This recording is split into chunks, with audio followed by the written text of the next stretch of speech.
Naples is a regional capital of Campania and the third largest city of Italy after Rome and Milan, with a population touching around a million people, and its seaside location along with its volcano called Mount Vesuvius makes it a fantastic choice in terms of history, culture and leisure. But my first impression of the city were absolutely abysmal, as I didn't like the fact that it wasn't clean and it was quite run down, and I felt a bit unsafe walking around the train station area. After documenting my experiences in the previous video that I made on the city, I ended up getting a lot of backlash in the comments about how I did not give the city a fair chance. So here's my second impression of Naples. As soon as you get off the central train station, you can access this market selling fake designer clothes. I was told by people there to stop recording, hence why I couldn't get you the original footage. But as you carry on further, you end up at another market called La Toretta Market.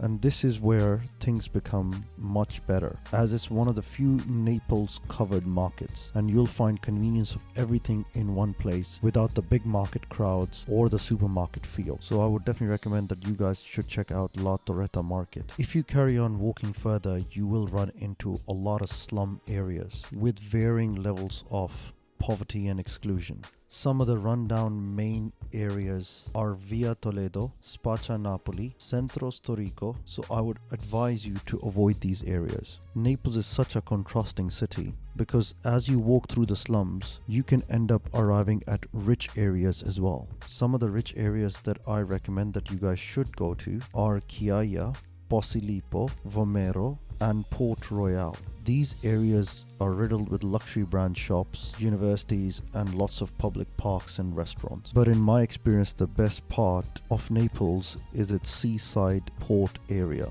also known as Gulf of Naples or Bay of Naples. This is a semicircular inlet on the south coast of Italy, spanning across 15 kilometers and opens into the Mediterranean Sea. From this point, you can even see Mount Vesuvius in the horizon.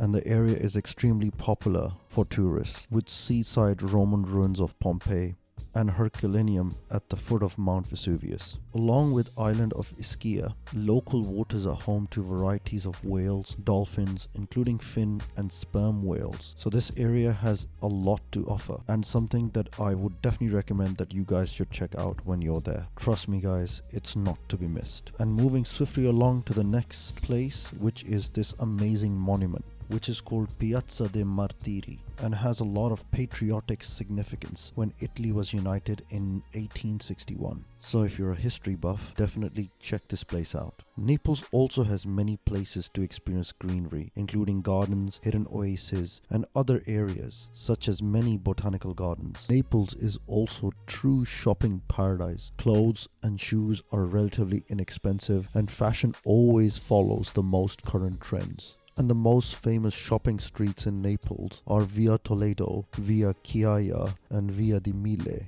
Via Toledo was also called Via Roma and is one of the longest shopping streets in all of Naples. In here you can also see Galleria Umberto, which impresses by its neoclassical architecture. And of course, who can forget the food of Napoli, as the city is famous for its pizza margherita. But I wanted to try the most authentic version of this pizza, hence why I came to this place called Pizzeria Pavia. And I'm telling you, it's one of the best pizzas I've ever had. And I was so hungry from walking, I ended up ordering 2 of them. And after fulfilling my appetite, I said goodbye to this place and headed towards the ancient buildings of this city. Naples is truly a historical city, which has been influenced by many factors dating back to the Roman era. And you can see the remnants of them in these buildings and these alleyways, which also gives an impression that this area has been neglected by the people that run this place. But so few cities I've ever been to that show influence of so many periods of history. The narrowness of the streets feels medieval, as do many of the churches and small piazzas. Along with this castle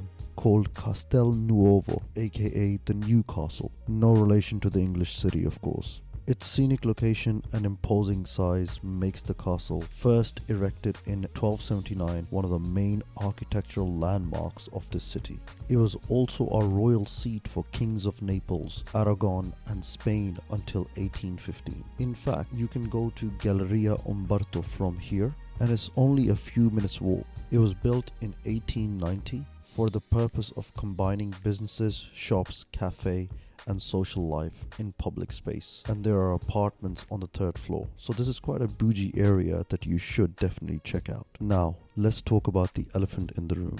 The main reason that I got so much hatred from my last video that I made in this city. Click at the top right hand corner of this video to see my first impressions of this city. Now, this part of Naples is an acquired taste. Some tourists and locals love the bare authenticity that this city has to offer, whereas many other tourists, such as myself, find places like these to be absolutely revolting, as they come across quite neglected and run down. In fact, so many people have reached out to me telling me stories of how they were robbed at night whilst passing through these areas. So instead, I would say catch this Funicular instead. This is a train-like people carrier that takes you away from the crappy areas and towards a hill overlooking the city. And the funicular is cheap, literally costing €1 one way, which is definitely a plus point of this city. And it connects the lower part of Naples to Vomero Hill, which is a hilltop neighborhood known for its panoramic views, pop culture, and pedestrian area. From here, you can see sweeping views of Naples, Mount Vesuvius, and the port. Here, you can visit Sartosa di San Martino, a 14th century complex with a museum, cloisters, and a beautiful church. You can also explore Castel Elmo, which is a medieval structure that is now home to contemporary art exhibition. You can also find many shops and bakeries in this area overlooking this spectacular view. The funicular will take you from here to Via Toledo, which is quite central part of Naples. Now, this is the Naples that I can actually vouch for and recommend that you guys should come and check out. But definitely avoid the areas that I've mentioned earlier, as safety and security is a big concern.